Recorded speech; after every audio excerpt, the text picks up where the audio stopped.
والے اپنے منہ تک نہ لے جا سکتا تھا، تو اس قدر بے بس تھا، اپنے پیشاب پخانے کے اندر تو کھیلا کرتا تھا۔ تیری اوقات یہ ہے، تیری حقیقت یہ ہے، تو روٹی کا ایک نوالا توڑ کے اپنے منہ تک نہ لے جا سکتا تھا۔ آج اللہ کے سامنے کھڑا ہوتا ہے، آج اللہ کی نافرمانی کرتا ہے، آج اللہ کی بغاوت کرتا ہے۔ تیری اوقات یہ تھی، تو پیشاب پخانے کے اندر کھیلا کرتا تھا، آج اللہ کی نافرمانیاں کرتا ہے۔ اللہ فرماتا ہے رک جا، ثم خلقنا النطفة علقة فخلقنا العلقة مضغة فخلقنا المضغة۔ بیٹھی اور بہنیں بیٹھی ہوئی ہیں، نہیں تو میں ایمبریولوجی کے طریقے سے آپ کو سمجھاتا انسان کی کیسے پیدائش ہوئی ہے۔ اللہ رب الرحمن انسان کو یہ مرحلہ بیان کرنے کے بعد اللہ فرماتا ہے انه على رجعه لقادر، جو اللہ ایک پانی کی بوند سے دنیا میں لے کے آیا، پھر ماں کی گود میں تمہیں کھلاتا رہا، پھر ایک وقت ایسا تھا تجھ پہ جوانی آئی، پھر تیرا قد رانا بنا، پھر تیری جوانی کے چرچے ہوئے، پھر تیرے حسن کے چرچے ہوئے، پھر تو بڑا حسین و جمیل بن گیا، پھر تیرا چٹا رنگ ہو گیا، پھر تو گبرو جوان ہو گیا۔ بندے کو بندہ نہیں سمجھتا تھا، بندے کو بندڑی سمجھتا تھا، تیرے سامنے کسی کی کوئی اوقات نہیں تھی۔ جس مجلس میں تو بیٹھتا تھا تیری مد مقابل کوئی نہیں تھا، تیرے حسن کا مقابلہ کوئی نہیں تھا، تیری رنگت کا مقابلہ کوئی نہیں تھا۔ اللہ فرماتا ہے رک، ذرا وقت آنے والا ہے، وقت کو گزرنے دے، پھر ایک وقت ایسا آنے والا ہے جیسے بچپن میں ومن نعمرہ ننکسہ فی الخلق، جو جوانیوں میں مر گئے سو مر گئے، پھر ہم تمہیں ایسی عمر کی طرف لے کے جائیں گے، پھر تو اتنا بے بس ہو جائے گا، تیرا وہی بیٹا جس کی خاطر رب کو ناراض کرتا رہا تیری چارپائی کو کمرے سے اٹھائے گا اور دروازے کے باہر پھینک دیا جائے گا۔ کتنے کیسی رسے ملتے ہیں۔ اللہ فرماتا ہے رک، ابھی تمہیں سمجھ نہیں آئی، ابھی دیکھ۔ اللہ فرماتا ہے پھر ایک وقت ایسا آنے والا ہے جو مر گئے سو مر گئے، جو بچ گئے پھر ایسی نکمی عمروں کی طرف لٹاؤں گا، پھر اپنے پیشاب پخانے کے ساتھ کھیلا کرے گا، پھر تو اتنا کمزور ہو جائے گا، وہی کندھے جنہوں کے اوپر تو منامن وزن اٹھایا کرتا تھا، اپنی ہڈیوں کا بوجھ تک اٹھانے کے قابل نہیں چھوڑوں گا۔ اللہ یہ باتیں کیوں سمجھا رہے ہیں؟ اللہ مجھے سمجھانا چاہتے ہیں، اللہ آپ کو سمجھانا چاہتے ہیں کہ دنیا کی رنگینیوں میں، یہ دنیا کی آسائشوں میں، یہ گاڑیوں اور محلوں میں رہنے والوں، کہیں یہ چیزیں تمہیں تمہارے رب سے دور نہ کر دیں۔ اللہ فرماتا ہے اے انسان انہو علی رجعہ لقادر، جس طرح پانی کی بوند سے وہ مالک 6 فٹ قد بنانا جانتا ہے، اس چیز پہ قادر ہے۔ میں قسمیں اٹھا اٹھا کے کہتا ہوں اسی طرح تمہیں اس دنیا سے قبر میں لے کے جاؤں گا، پھر قبر سے اپنے سامنے کھڑا کر کے ہوں گا۔ اللہ یہ ہمیں سمجھانا چاہتے ہیں، یہ انسان کی حقیقت ہے، یہ انسان کی اوقات ہے۔ اسی لیے میرے محترم بھائیوں، آج نفس نفسی کا دور ہے، آج لوگ اللہ سے دور ہوتے جا رہے ہیں، اسپیشلی ہمارے یہ جو نوجوان ہیں، پتہ نہیں ان کے ذہنوں میں کیا چیزیں سوار ہیں، پتہ نہیں یہ زیادہ پڑھ گئے ہیں، پتہ نہیں ان کے اندر زیادہ ذہانتیں آ گئی ہیں، ان کے پاس دلیلیں ہی بڑی ہیں۔ وہ قاری صاحب ہم تو ابھی بڑی زندگی پڑی ہے، توبہ کر لیں گے۔ اور جوانوں، کیا جوانی کے اندر گھروں سے اٹھتے ہوئے تم نے جنازے نہیں دیکھے؟ کیا جوان بیٹوں کے تم نے جنازے کندھوں پہ اٹھاتے ہوئے نہیں دیکھتے؟ یہ موت جب آ جاتی ہے پھر یہ مہلت نہیں دیتی، پھر موت نہیں دیکھتی۔ اس باپ کی اس کی اولاد کو بڑی ضرورت ہے، پھر موت نہیں دیکھتی۔ اس کی ماں اس کے بنا رل جائے گی، پھر موت نہیں دیکھتی۔ اس نے ابھی توبہ کرنی ہے یا نہیں کرنی؟ اسی لیے آج رانا عمر اقبال صاحب جنہوں نے اس محفل کو سجایا ہے، میں ان کو خراج تحسین پیش کرنا چاہتا ہوں۔ اور یہاں پہ میں اپنی بہن اور اپنے بھائیوں کو، آپ میری فیملی کے لوگ ہیں، کیونکہ عمر صاحب مجھے اپنا بیٹا سمجھتے ہیں اور میں ان کو اپنے باپ کی حیثیت دیتا ہوں۔ ان کے بہت سے احسانات ہیں ہمارے اوپر، کیونکہ انہوں نے ابھی ریسنٹلی الحمدللہ ایک ادارہ شروع کیا۔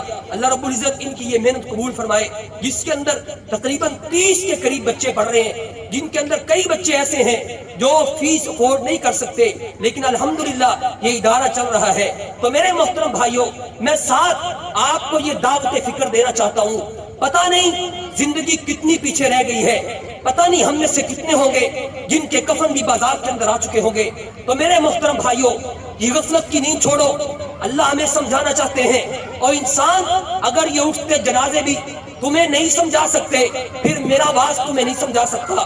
میں نے پہلے یہی بات کی، قد افلح من زکاہا، کامیاب وہ نہیں ہے جس نے کوٹھی بنا لی، کامیاب وہ نہیں ہے جس نے مکان بنا لیا، کامیاب وہ نہیں ہے جس نے بیٹے کو PhD کروا لی، کامیاب وہ ہے والآخرۃ خیر وابقا، جس نے اپنے لیے آخرت کا سامان تیار کر لیا، جو اس دنیا کی رنگینیوں سے باز آ گیا اور اللہ کے ساتھ اپنا تعلق قائم کر لیا۔ وقت بہت مختصر ہے، آخری 5-7 منٹ کے اندر میں ایک اور چیز پہ آپ کو دعوت فکر دینا چاہتا ہوں۔ آئیے میرے محترم بھائیوں، آج لمحہ فکریہ ہے، جس سورت کی میں آپ کے سامنے تلاوت کر رہا تھا، سورہ طارق اس کا نام ہے، ہم یہاں تک پہنچے تھے، وقت اجازت نہیں دیتا کہ ایک ایک بات آپ کے سامنے کھول کے رکھوں۔ اللہ فرماتا ہے اِنَّهُ عَلَىٰ رَجْعِهِ لَقَادِرٌ، اور انسان یہ ساری سٹیجیں تمہیں اس لیے گنوائی ہیں کہ تیرا رب جس طرح تجھے دنیا پہ لانے میں قادر ہے، اسی طرح وہ اپنے سامنے کھڑا ہونے پہ قادر ہے۔ یوم تبلی السرائر، اور نوجوان ممکن ہے آج تو 4 دیواری کے اندر چھپ جائے، ممکن ہے باپ سے چھپ جائے۔ یوم تبلی السرائر، اللہ فرماتا ہے اس دن تمہارے کرتوت ہمارے سامنے کھول دیے جائیں گے، پوری انسانیت جمع ہوگی۔ کیا کبھی یہ بھی سوچا ہے، کیا کبھی یہ بھی فکر کی ہے میرا بیٹا سامنے ہوگا، میری بیٹی سامنے ہوگی، میرے دوست سامنے ہوں گے، میرے گھر والے سامنے ہوں گے، اور میرے کرتوتوں کا چٹھا اگر اللہ نے کھول دیا تو کدھر جائیں گے، کون سا منہ لے کے کہاں جائیں گے؟ اللہ فرماتا ہے یوم تبلی السرائر، اے نوجوان اس دن تمہیں کوئی نہیں بچا سکے گا۔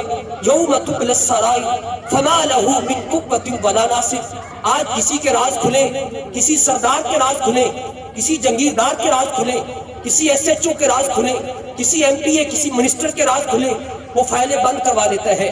عدالتیں کہتی ہیں فیصلہ نہیں سنا سکتے، ہم بڑے پریشر میں ہیں، ہم بڑے پریشر کا سامنا کر رہے ہیں۔ اللہ فرماتا ہے فما لہ من قوۃ ولا ناصر، اے انسان جس دن میں تیرے راز کھولوں گا نا، جس دن میں تیرے چٹھے اور تیرے کرتوت دنیا کے سامنے لاؤں گا، فما لہ من قوۃ ولا ناصر، اے انسان تیرے اندر اتنی طاقت نہیں ہوگی، نہ کسی پیر کے اندر اتنی طاقت ہوگی، نہ کسی بادشاہ کے اندر اتنی طاقت ہوگی کہ اللہ سے کہہ سکے اے اللہ آج ہمارے راز نہ کھولنا۔ اللہ اس لیے فرماتا ہے فما لہ من قوۃ ولا ناصر والسماء ذات الرجع والارض ذات الصدع انہ لقول فصل، انہ لقول فصل، کہیں کبوتر کی طرح جب گولی چلتی ہے آنکھیں بند کر کے یہ نہ کہہ دینا کہ کوئی بات نہیں، اے جگ میٹھا تے اگلا کیا میٹھا، اور نہیں نہیں انسان یہ حقیقت ہے، تمہیں تیرے رب کے سامنے پیش ہونا پڑے گا، تمہیں اپنے اللہ کے سامنے کھڑا ہونا پڑے گا۔ اسی لیے اے انسان کسی غلط فہمی میں نہ رہنا۔ فما لہ من قوۃ ولا ناصر والسماء ذات الرجع والارض ذات الصدع انہ لقول فصل، یہ ایک بندہ بات کہے، ممکن ہے میں نہ مانوں، آپ کہیں یہ حافظ عمید کو پتہ نہیں کیا ہو گئے، یہ کون سی باتیں کرنے لگے، یہ کیا میں سمجھانے لگے، ممکن ہے آپ میری بات پر اتفاق نہ کریں، 2 آدمی کہیں ممکن ہے آپ میری بات پر اتفاق نہ کریں، 10 آدمی کہیں مجھے سمجھائیں کہ قاری صاحب ایسے ہونے والا ہے، پھر مجھے ماننا پڑے گا کہ ایسے ہونے والا ہے۔ 100 آدمی کہیں قاری صاحب ایسے ہونے والا ہے، پھر مجھے ماننا پڑے گا ہاں ایسے ہونے والا ہے۔ آمینہ کیدار علیہ السلام سے لے کر سیدنا آدم علیہ السلام تک 1,24,000 سے زائد انبیاء کہتے چلے آئے اے انسانوں تمہارے راز کھلنے والے ہیں، اس لیے مجھے ماننا پڑے گا، آپ کو ماننا پڑے گا کہ ہمارے راز اللہ کے سامنے کھلنے والے ہیں۔